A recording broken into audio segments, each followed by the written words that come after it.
నీకు స్తోత్రములు కలుగునుగాక. మీకందరికి కూడా ప్రభువైన యేసుక్రీస్తు నామములో నూతన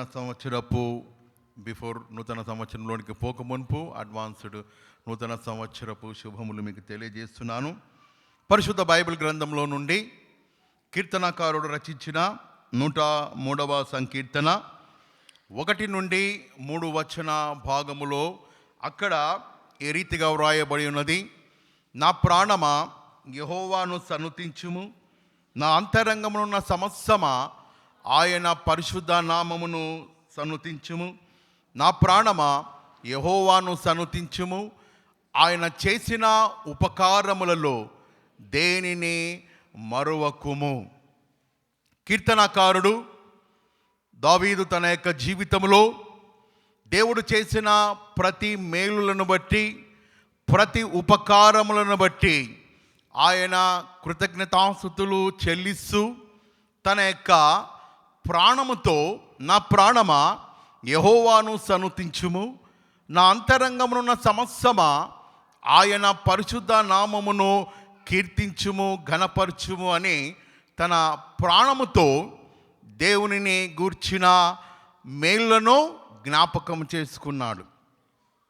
ఆత్మీయముగా పూర్ణ మనస్సుతో, పూర్ణ ఆత్మతో, పూర్ణ బలమంతటితో ప్రభువును ఆయన మహిమపరిచి ఉన్నాడు. మరొకరు తన ప్రాణముతో ఈ రీతిగా మాట్లాడుకున్నారు. లూకా రాసిన సువార్త మనకందరికీ కూడా పరిచయమైన వాక్య భాగమే. ధనవంతుడు తన ప్రాణముతో, నా ప్రాణమా తినుము, త్రాగుము, సుఖించుము, అనుభవించుము, ఇదిగో తరతరాలకు ఆస్తి సమకూర్చబడి ఉన్నది అని తన ప్రాణముతో ధనవంతుడు ఆ రీతిగా మాట్లాడుకొని ఉన్నారు.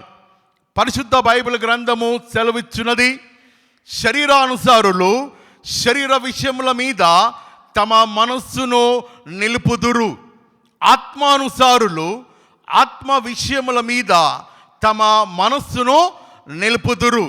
ఆత్మానుసారమైన మనస్సు జీవమై ఉన్నది.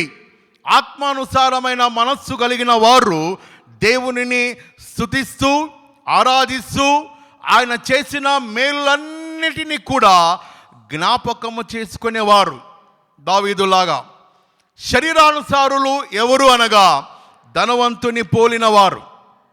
నా ప్రాణమా తినుము, త్రాగుము, సుఖించుము అని ఈ యొక్క సంవత్సర కాలములో అంతములో ఒకవేళ నీవు ధనవంతుని పోలి ఉన్న మనస్తత్వము కలిగి ఉంటే బైబిల్ చెప్పుచున్నది, ఓ వెర్రివాడా అని దేవుడు మిమ్ములను మనలను ఆయన మన హృదయములను పరీక్షించినప్పుడు మనలో శరీర ఆలోచనలు కలిగి ఆత్మానుసారంగా దేవుణ్ణి స్తుతించలేని జీవితపు భక్తి భావములు మనము కలిగి ఉన్నవాడలా ఓ వెర్రివాడా అని బైబిల్ మనలను ప్రశ్నించుచున్నది. పరిశుద్ధ బైబిల్ గ్రంథములో ద్వితీయోపదేశ కాండము 6వ అధ్యాయము 12వ వచన భాగములో ఈ రీతిగా వ్రాయబడినది: దాసుల గృహమైన ఐగుప్తు దేశంలో నుండి నిన్ను రప్పించిన యెహోవాను మరువకుము, జాగ్రత్త పడుము. దాసుల గృహంలో నుండి ఇశ్రాయేలీలను ప్రజలను దేవుడు తన యొక్క కృపలో వారికి విడుదల అనుగ్రహించినప్పుడు ఆ స్థితిని మరచిపోకూడదు. మన జీవితాలలో దేవుడు చేసిన ప్రతి మేలును బట్టి 2023వ సంవత్సరపు ప్రారంభము నుండి అంతములోకి మనము ప్రవేశించి ఉన్నాం. మన యొక్క జీవితాలలో అనేక కోణములలో దేవుని యొక్క సన్నిధి, కాపుదల, భద్రత, సంరక్షణ, ఆయుస్సు, ఆరోగ్యము, సమస్త మేలులు దేవుడు మనకు తన కృపలో అనుగ్రహించి ఉన్నాడు.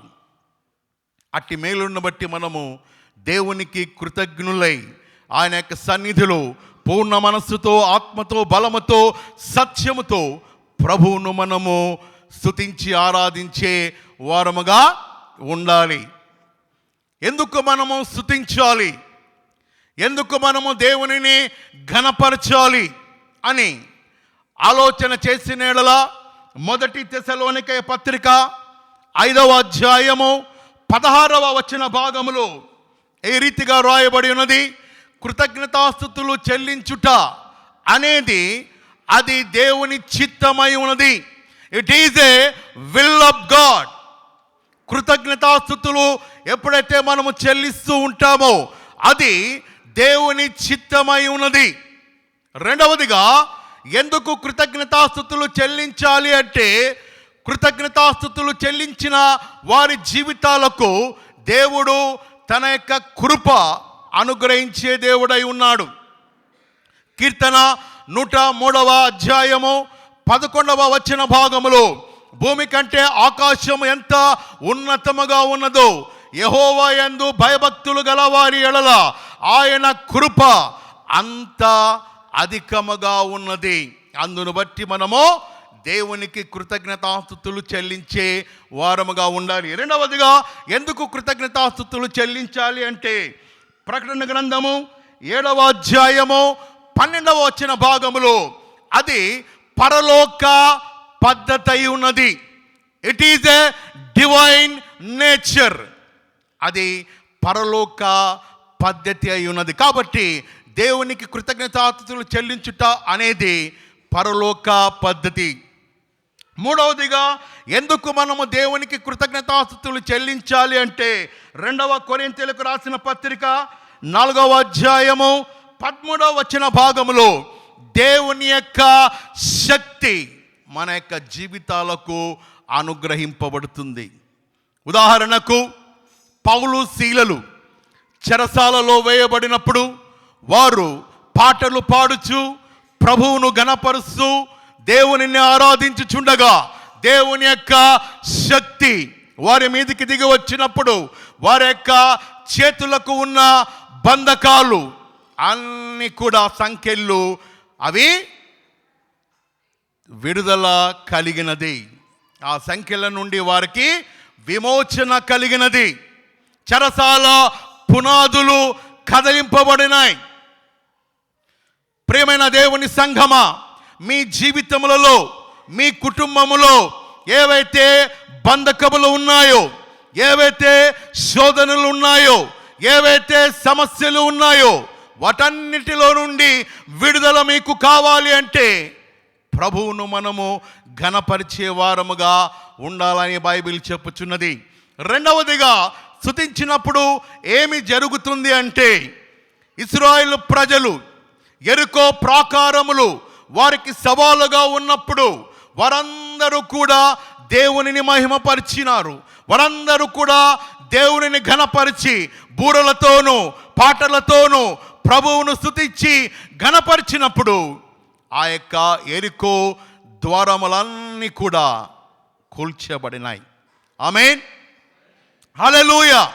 మీ జీవితములలో ఏవైతే మీకు సవాలుగా ఉన్నాయో, జనవరి మాసము నుండి నేటి దినం వరకు మీ ఆంతర్య జీవితములో, మీ కుటుంబ జీవితములలో ఏవైతే యెరికో గోడలు లాంటి సవాలుగా ఉన్న స్థితిగతులు ఏవైతే ఉన్నాయో, అనారోగ్యము కావచ్చు, పేదరికము కావచ్చు, నిరాశ కావచ్చు, ఒంటరితనము కావచ్చు, వివాహము కాని జీవితము కావచ్చు, రకరకాలుగా ఏవైతే సవాలు ఉన్నాయో ఆ సవాలన్నిటినీ కూడా దేవుడు మీ యొద్ద నుండి తొలగిస్తే దానికి గల కారణము ఎప్పుడైతే నువ్వు స్తుతిస్తావో అవన్నీ కూడా నీకు మార్గముగా సరళపరచబడతాయి.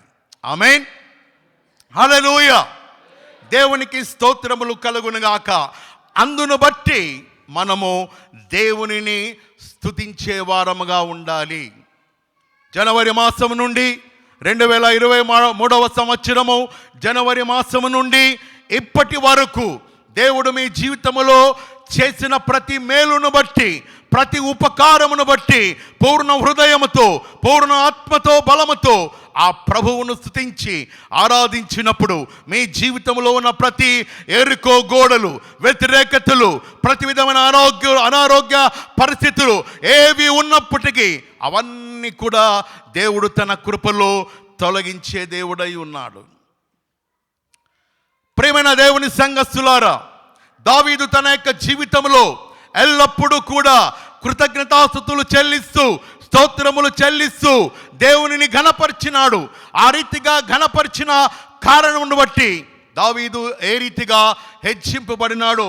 మొదటి సమూయేలు గ్రంథము 17వ అధ్యాయము 34-35 వచన భాగములో దావీదు సౌలు దగ్గరకు వెళ్ళి సౌలు రాజుతో, రాజా, నీ దాసుడైన నేను నా తండ్రి మందను కాయిచుండగా ఆ యొక్క మందలోనికి, గొర్రెల మందలోనికి ఒకరోజు సింహము వచ్చినప్పుడు దానిని చీల్చుటకు దేవుడు నాకు శక్తిని అనుగ్రహించినాడు.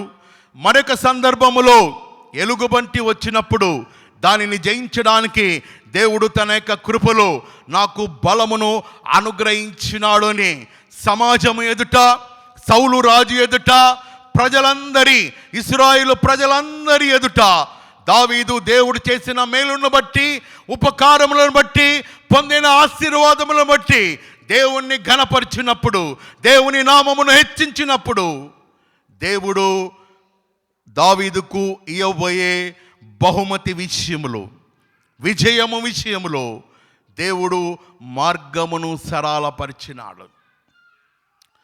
దావీదు తన జీవితంలో పొందిన మేలును బట్టి సౌలు రాజు ఎదుట, ఇశ్రాయేలు ప్రజల సర్వ సమాజం అంతటి ఎదుట ప్రభువును ఘనపరిచి హెచ్చించినప్పుడు, పొందిన మేలును బట్టి దేవుణ్ణి ఘనపరిచినప్పుడు పొందబోయే విజయము దేవుడు దావీదుకు అనుగ్రహించినాడు. చెప్పండి కూడా దేవుని మహిమపరచుదాం.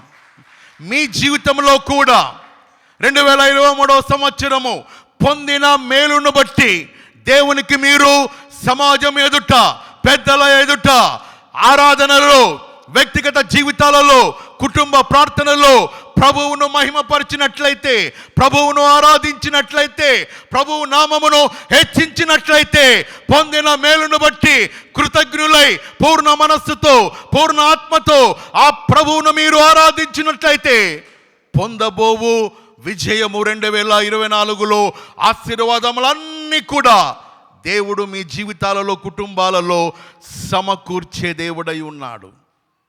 ఆమేన్. అట్టి కృప దేవుడు మీకు అనుగ్రహించునుగాక. మూడవదిగా లూకా రాసిన సువార్త 5వ అధ్యాయము 1-9 వచన భాగములో అక్కడ పేతురు గెన్నే సరస్సు సముద్ర తీరమున రాత్రంతయు కూడా చేపల కొరకు ప్రయాసపడినాడు. తనకున్న అనుభవ జ్ఞానమును బట్టి, సముద్రములో తనకున్న సామర్థ్యమును బట్టి అనేక చోట్ల వెళ్ళి రాత్రంతయు కూడా వలలు వేసి చేపలు పట్టినప్పుడు ఒక్క చేప కూడా పేతురుకు దొరకలేదు. ఎంతో నిరాశ చెంది, ఎంతో దుఃఖముతో ఆ వలలకు అంటిన పాశ్యము కడుగుకొనుచుండగా యేసు ప్రభుల వారు రక్షకుడు ఆ మార్గము గుండా వచ్చి పేతురును అడిగినప్పుడు, పేతురు, అయ్యా, రాత్రంతయు కూడా ప్రయాసపడినాము, ఒక్క చేప కూడా పట్టలేకపోయినాను, అయినను నీ మాట చెప్పున నా యొక్క పడవను లోతులలోనికి నడిపించి వలలు వేతును అన్నప్పుడు విశ్వాసముతో ఆ యొక్క సముద్రములోనికి వెళ్ళి ఆ యొక్క పడవను లోతులోనికి నడిపి వలలు విసిరినప్పుడు విస్తారమైన చేపలు పేతురు జీవితములో పొందుకున్నాడు. ఆమేన్. హల్లెలూయా. ప్రియమైన దేవుని సంఘస్థులారా, మీ జీవితములో, మీ జీవితం అనే నావ, మీ కుటుంబం అనే నావ, మీ సంసారము అనే నావ, మీ వ్యాపారములు అనే నావ గడిచిన సంవత్సర కాలములు మొదలుకొని, అనగా ఈ యొక్క 2023వ సంవత్సర కాలపు ప్రారంభము నుండి నేటి దినం వరకు మీ జీవితం అనే నావ అనేక శ్రమల గుండా, కష్టముల గుండా, నష్టముల గుండా, అవమానముతో, వేదన దుఃఖాలతో, కన్నీరుతో 2023వ సంవత్సరపు అంతములోనికి ఒకవేళ మీరు వచ్చి ఉన్నట్లయితే బైబిల్ చెప్పుచున్నది, ప్రయాసపడి భారము మోయిచుండా ఓ సమస్తమైన జనులారా నా యొద్దకు రండి, నేను మీకు విశ్రాంతిని కలగజేతును అని యేసు ప్రభుల వారు తన యొక్క 2 చేతులను చాపి నిన్ను పిలుచుచున్నాడు. ఒకవేళ అనేక జీవితం అనే నావా అనేక కష్టములు గుండా, నష్టములు గుండా, ఓటమి, అవమానము, దుఃఖము, కన్నీరు, వేదనతో నీవు గడిపినట్లయితే ఈ యొక్క సంవత్సరపు చివరి దశలు, చివరి గడియలలో దేవుడు నిన్ను వెతుకుతూ ఉన్నాడు. నశించిన దానిని వెతికి రక్షించుటకు మనుష్య కుమారుడు ఈ లోకమునకు వచ్చెను. నీవు నమ్మిన ఎడల, నీవు విశ్వసించిన ఎడల, నీ ఆత్మీయ జీవితంలో ప్రభువుకు నీవు ఆహ్వానాన్ని పలికితే, నీ యొక్క ఆత్మీయ జీవితంలో ప్రభువును నీవు వెదకిన ఎడల విస్తారమైన దీవెనలు నీవు రానున్న సంవత్సర కాలములో పొందుకోబోతావు. ఆమేన్, హల్లెలూయా, హల్లెలూయా. 4వదిగా సామెతల గ్రంథము 30:24 వచ్చిన భాగములో అక్కడ కొన్ని జీవులను గురించి వ్రాయబడి ఉన్నది. ఏమిటి ఆ జీవులు అంటే, మొదటిగా చీమలు. ఈ చీమలకు విశేషమైన జ్ఞానము దేవుడు వాటికి అనుగ్రహించున్నాడు. ఏమిటి ఆ జ్ఞానం అంటే, కాలములను గుర్తించే జ్ఞానము. రెండవదిగా కాలములను సద్వినియోగము చేసుకునే జ్ఞానము చీమలకు ఇవ్వబడినది. అనగా వేసవి కాలము రానై ఉన్నది. ఆ వేసవి కాలములో ఆహారము సంపాదించుకొనవలెను. ఒక కాలము రానై ఉన్నది. ఆ కాలములో ఆహారము దొరకని కాలము. కాబట్టి వేసవి కాలములోనే పనిచేసి ఆహారాన్ని సమకూర్చుకొని వర్షకాలములో దానిని ఎదుర్కొనే జ్ఞానము చీమలకు ఇవ్వబడినది. బైబిల్ చెప్పుచున్నది, సోమరి చీమల యొద్దకు వెళ్ళి దాని నడతను కనిపెట్టి వాటి వలన జ్ఞానమును సంపాదించుకొనుడి అని బైబిల్ మనల్ని ప్రశ్నించుచున్నది. ఆ చీమలు కాలములను గుర్తించే జ్ఞానము వాటికి ఇవ్వబడినది. రెండవదిగా కాలాన్ని సద్వినియోగము చేసుకునే జ్ఞానము. ప్రియమైన దేవుని సంఘమా, దేవుడు నీకు 2023వ సంవత్సరము దయాకిరీటముగా అనుగ్రహించి చివరి సంవత్సరపు గడియలలో నిన్ను ప్రవేశింపచేస్తూ ఉన్నాడు. ఈ కొద్ది క్షణములలో 15-16 నిమిషములలో నూతన సంవత్సరము 2024 సంవత్సరంలోనికి మనము ప్రవేశింపనై ఉన్నాం. నీ జీవితంలో దేవుడు నీకు అనుగ్రహించిన కాలములను బట్టి, సమయములను బట్టి, రోజులను బట్టి, దినములను బట్టి, ఆయుష్ను బట్టి జాగ్రత్త వహించుచున్నావా? దేవుడు భూలోకములో నీకు ఇచ్చిన ఆయుష్ కాలమును బట్టి, భూలోకములో దేవుడు నీకు ఇచ్చిన కుటుంబ వ్యవస్థను బట్టి జాగ్రత్త కలిగి నీవు దేవుని యందు భయభక్తులు కలిగి జీవించే స్త్రీగా, పురుషుడుగా, యవనస్తుడుగా, యవనరాళ్ళుగా ఉంటూ ఉన్నావా? ప్రశ్న. కాబట్టి 2023వ సంవత్సరపు అంతములో కాలములను గుర్తించే జ్ఞానము. అందుకొరకే కీర్తనకారుడు, ప్రభువా మా దినములను లెక్కించుట నాకు నేర్పుము. మన దినములు నీటి బుడగలాంటిది. వచ్చే సంవత్సర కాలములో ఏమి జరుగుతాయో ఎవరికి తెలియని కాలఘట్టములో మనము జీవిస్తున్నాం. ప్రియమైన దేవుని సంఘమా, ఎలాంటి కాలములో మనము జీవిస్తున్నామంటే కృప గడియలు తొలగిపోయే కాలఘట్టములో ఉన్నాం. దేవుని రాజ్య సువార్త ప్రకటింపబడకుండా ఆపివేయబడే కాలఘట్టములో ఉన్నాం. దేవుని యొక్క రాకడ బహు సమీపముగా ఉండే కాలములలో మనము పయనిస్తున్నాం. దేవుడు నీకు ఇచ్చిన కాలములలో, దినములలో, సంవత్సరములలో, మాసములలో ఎంతవరకు నీవు దేవుని యందు భయభక్తులు కలిగి వాక్యానుసారముగా నీ ఆత్మీయ జీవితాన్ని బండ మీద కట్టబడిన వ్యక్తి వలె, బుద్ధిమంతుని వలె జీవించుచున్నావు, లేక లోకానుసారముగా ధనవంతుని వలె నా ప్రాణమా తినుము త్రాగుము సుఖించుము అని జీవించినట్లయితే బైబిల్ చెప్పుచున్నది, ఓ వెర్రివారా అని బైబిల్ మనలను ప్రశ్నించుచున్నది. కాబట్టి మన జీవితాలలో కాలములను గుర్తించే జ్ఞానము కలిగిన వారై ఈ లోకయాత్రలో బుద్ధిమంతుని వలె క్రీస్తువను వాక్యము మీద మన యొక్క ఆత్మీయ జీవితాలు స్థిరపరచుకొనవలెను. చివరిగా 2-3 నిమిషంలో వాక్యం ముగిస్తున్నా. యెహెజ్కేలు గ్రంథము 38వ అధ్యాయము 7వ వచన భాగములో అక్కడ 3 విషయములు ఉన్నాయి. నీవు సిద్ధపడు, నీవు సిద్ధపరచు, కావలివాడవై నీవు జీవించు. మొదటిగా నీవు సిద్ధపడు. దేవుడు నీకు ఇచ్చిన కాలములను గుర్తించి, రోజులను గుర్తించి, సమయములను గుర్తించి దేవునిలో నీవు స్థిరపడు.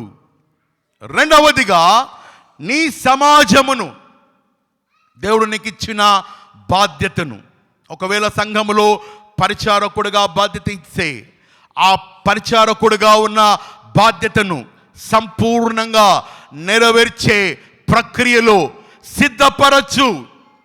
మూడవదిగా కావలివాడవై ఉండుము, అనగా ప్రార్థన ద్వారా, స్తుతుల ద్వారా నీ కుటుంబమును, నీ ఆత్మీయ జీవితాన్ని, నీ వ్యక్తిగత జీవితాన్ని సిద్ధపాటు కలిగి ఆయన ఆగమన 2వ రాకడలో ఎత్తబడే వధువు సంఘములోనికి రూపాంతరము చెందుటకు అట్టి నిరీక్షణతో సిద్ధపాటు కలిగి నీవు జీవించవలెను. నోవహు తనకు అప్పగింపబడిన బాధ్యత యందు గుర్తించి మొదట తాను సిద్ధపడినాడు. రెండవదిగా తనకు ఇవ్వబడిన బాధ్యతను సిద్ధపరిచినాడు. మూడవదిగా తన కుటుంబమును, భార్యను, కుమారులను, కోడళ్లను సిద్ధపరిచి రక్షణ ఓడలోనికి వారిని నడిపించినాడు. నీవు కూడా నీ యొక్క బాధ్యతను 2023వ సంవత్సరములో గుర్తించి, నీకు ఇవ్వబడిన కాలములను గుర్తించి, రక్షణ జీవితాన్ని గుర్తించి, సంఘమును గుర్తించి, ఆరాధన స్థితిని గుర్తించి ఆ ప్రభువు యందు రక్షణలో ఎదుగుటకు వ్యక్తిగతంగా నీవు సిద్ధపడి నీ భార్య, నీ పిల్లలను సిద్ధపరుస్తూ సమాజంలో నీకు ఇవ్వబడిన స్థానాన్ని గుర్తించి దేవునిలో నీవు వారిని సిద్ధపరిచి నడిపించే వ్యక్తిగా ఉండాలని ప్రభువు నీ నుండి, నా నుండి, మన నుండి ఆశిస్తున్నాడు. చివరిగా యెహెజ్కేలు గ్రంథము 36:26వ వచన భాగములో, నూతన హృదయము నేను మీకు ఇచ్చేదను, నూతన స్వభావము కలగజేసేదను, మీలో నుండి రాతి గుండెను తీసివేసి మాంసపు గుండెను నేను మీకు అనుగ్రహించేదను. అట్టి సమర్పణ జీవితము కలిగిన వారు ఎవరైనా ఉన్నట్లయితే ప్రభు చెంతకు మీరు వచ్చిన ఎడల దేవుడు రాతి హృదయమును తీసివేసి, అనగా మార్పు చెందని హృదయాన్ని తొలగించి వేసి మాంసపు హృదయాన్ని, లోబడే హృదయాన్ని, సిద్ధపాటు కలిగి జీవించే హృదయాన్ని, దేవుని యందు భయభక్తులు కలిగే హృదయాన్ని దేవుడు నీకు ఇచ్చే అట్టి కృప అనుగ్రహించే దేవుడై ఉన్నాడు. కాబట్టి మన జీవితంలో కృతజ్ఞతాస్తుతులు కలిగి మనము జీవించాలి. అదే రీతిగా మీ యొక్క జీవితమనే నావ సమస్యలు, వేదన గుండా ఉన్నట్లయితే ప్రభు చెంతకు మీరు వచ్చిన ఎడల దేవుడు మీ యొక్క జీవితంలో అనేక ఆశీర్వాదములు, దీవెనలు అనుగ్రహించే దేవుడై ఉన్నాడు. చీమల వలె కాలములను మనము గుర్తించే వారముగా మనం ఉండాలి.